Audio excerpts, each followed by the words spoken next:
திருப்பரங்குன்றத்தில் நீ சிரித்தால் முருகா திருத்தணி மலை மீது எதிரொலிக்கும்.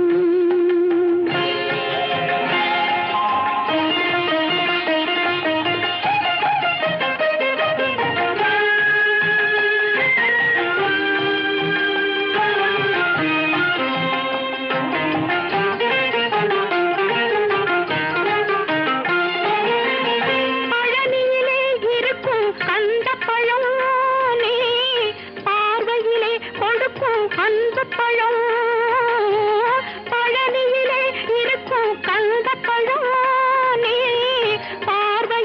கொடுக்கும் அந்த பழம்.